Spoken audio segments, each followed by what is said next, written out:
নমস্কার, কেমন আছেন সবাই? তো সকাল সকাল দেখি বাবা বাজার থেকে দুটো বড় ইলিশ মাছ নিয়ে এসেছে। এদিকে হাজব্যান্ডও বলছে মাটন খাবে। শ্বশুরমশাই বললে আজ বেগুন ইলিশের মাখা মাখা রান্নাটা করো। বাবার এই রান্নাটা বেশ পছন্দের, তো ওটাই আজ আপনাদের সঙ্গে শেয়ার করবো। তো চলুন রান্নাটা শুরু করি।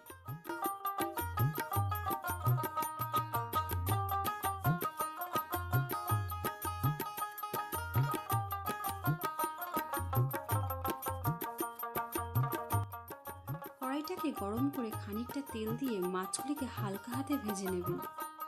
বেগুন ইলিশের মাছটা খুব বেশি ভাজার প্রয়োজন নেই, ইলিশ মাছ একটু সাবধানে ভাজাই ভালো।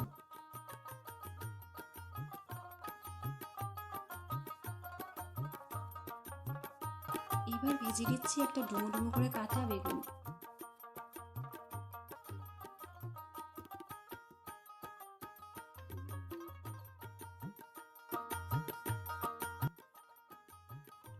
এবার ওই মাছ ও বেগুন ভাজা তেলের মধ্যে দিয়ে দিচ্ছি দুটো শুকনো লঙ্কা ও 5 ফোড়ন।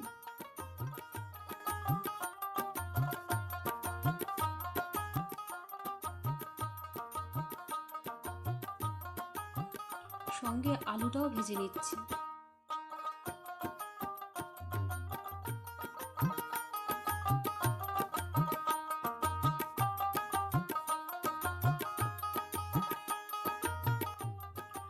আলুটা ভাজা হয়ে গেলে দিয়ে দিচ্ছি জিরা ও কাঁচা লঙ্কা বাটার মশলাটা।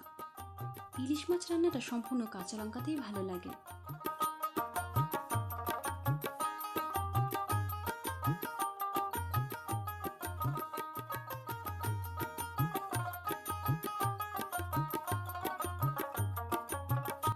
এবার দেবো একটা টমেটো,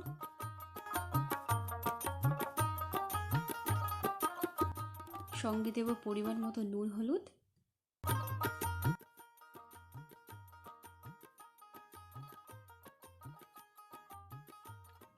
এবার মশলাটাকে আলুর সঙ্গে খুব ভালো করে কষাবো। এই সময় আঁচটা মিডিয়াম টু লো রেখে প্রায় 20 মিনিট মতো কষান।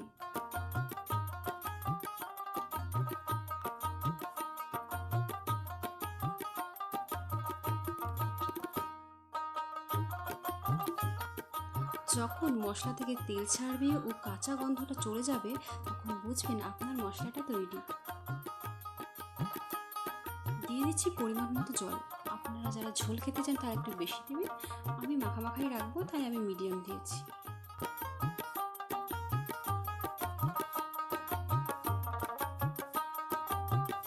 প্রায় 10 মিনিট মিডিয়াম ফ্লেমে এবার ফোটান।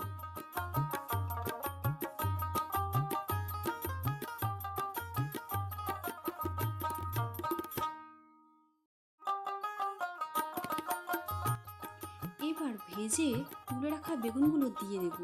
বেগুনগুলো খুব ভেজে গড়িয়ে ফেলবেন না, সেটা যেন ঝোলে আস্ত থাকে।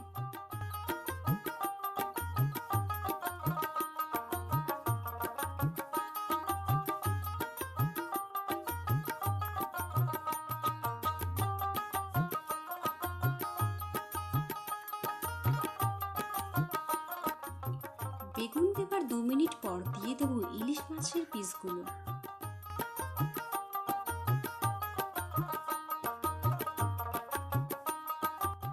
ব্যাস তৈরি আমাদের বেগুন ইলিশ। তো কেমন লাগলো এই ঘরোয়া রান্নাটা কমেন্টে জানাবেন। সাথে আপনারাও রান্না করে কেমন হলো আমাদের কিন্তু জানাতে ভুলবেন না। ভালো লাগলে একটু লাইক, কমেন্ট ও সাবস্ক্রাইব করে দেবেন। ভালো থাকবেন, সুস্থ থাকবেন।